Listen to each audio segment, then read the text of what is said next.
Namastu Namasidam. Om Swastiastu. Pemirsa yang terkasih dimanapun berada, Om Guru Brahma, Guru Wisnu, Guru Deva Maheshwara, Guru Satsat Param Brahma, Tasmai Sri Gurui Namah Swaha. Semoga Brahman dalam manifestasinya sebagai Dewa Brahma, Dewa Wisnu dan Mahadewa melimpahkan anugerahnya kepada kita semua. Pemirsa yang budiman, di dalam Manawadharma Sastra Sarga 5 109 menegaskan, Abirgatrayani Sudayanti Manasat Yatna Sudayanti Widya Tapabiyam Buddha Atma Budir Janani Sudayanti. Tubuh ini dapat kita bersihkan dengan air. Pikiran kita dapat kita sucikan dengan kebenaran dan kejujuran. Atma kita dapat sucikan dengan tapa dan brata, serta kecerdasan dapat kita sucikan dengan pengetahuan-pengetahuan dan siraman-siraman rohani. Pemirsa yang budiman, dalam kesempatan ini saya akan menyampaikan kurangi keserakahan itu. Dikisahkan, diriwayatkan ada tukang sepatu. Kesehariannya tukang sepatu ini menjalankan swadharmanya, ngesul sepatu itu, dan banyak sekali langganannya. Dan tukang sepatu ini adalah penyembah Siwa yang sangat taat, luar biasa. Kesehariannya sangat tenang, sangat damai sekali. Tapi suatu ketika, si tukang sepatu ini melihat orang kaya untuk memperbaiki sepatunya. Sepatunya itu adalah harganya sangat mahal dan sangat berhati-hati sekali. Tukang sepatu ini memperbaiki itu. Setelah itu, tukang sepatu itu setelah menyelesaikan kewajibannya, maka dia menyerahkan sepatu itu. Tuanku, sepatunya sudah selesai. Tukang sepatu itu menjawab, berapa yang aku bayar? Ya, cukup hanya 4.000 saja, Tuan. Akhirnya pada saat itu, juragan besar ini memberi dia 500.000. Maka tukang sepatu itu sangat kaget dan dia senang. Akhirnya sudah sore, kembali dia ke rumah dan melakukan pemujaan dengan penuh keheningan, dengan penuh kedamaian. Aktivitas kesehariannya begitu. Akhirnya dia juga ditemui oleh saudagar yang kaya raya sekali, bawa mobil mewah, dan dia melihat uangnya banyak sekali yang dibawa. Dia dapat melirik di mobil mewah itu. Sebagaimana biasa dia lakukan. Dan dia setelah pulang ke rumah, maka pada saat itu di depan arca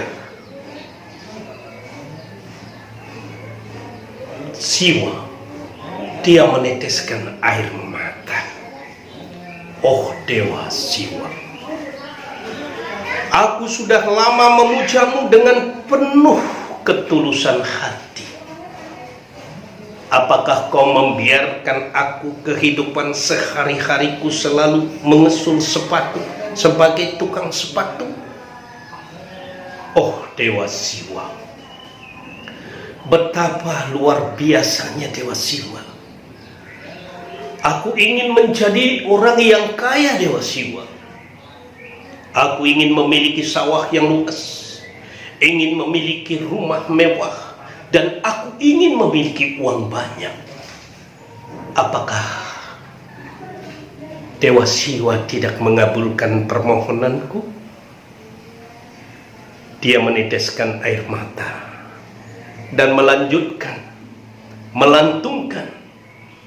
kirtana, yaitu tentang keagungan Siwa. Akhirnya dia tidur sebagaimana biasa. Dalam tidur itu dia memimpikan, permohonanmu aku kabulkan, tapi resikonya kau juga menanggungnya. Maka terbangun dari mimpi.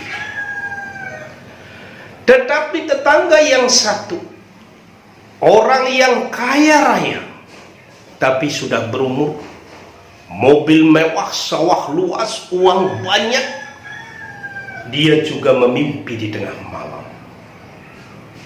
Wahai penyembahku yang taat, kekayaanmu itu berupa sawah, harta, mobil mewah itu sebaiknya kau serahkan kepada penyembahku juga, tukang sepatu itu. Maka dia terbangun, dan pagi-pagi benar, orang kaya yang kaya itu punya sawah luas, punya mobil mewah, punya uang berlipat-lipat, itu mendatangi tukang sepatu. Wahai tuan tukang sepatu, aku datang ke sini untuk menawarkan sesuatu kepada dirimu, karena kau juga penyembah yang taat. Itu sawahku, rumahku, mobilku, aku serahkan kepada dirimu, karena aku tidak lama lagi hidup di dunia ini, dan aku pun tidak punya siapa-siapa. Wah, senangnya tukang sepatu ini luar biasa.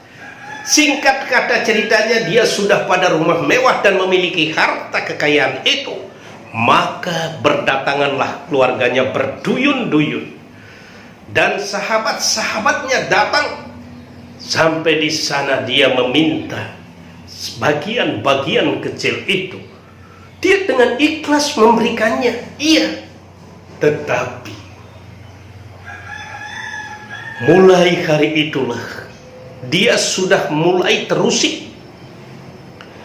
Dia sangat takut, karena dia menaruh uang di tempat tidurnya itu, di bawah tempat tidurnya itu. Dia lobang 1 dream uangnya itu.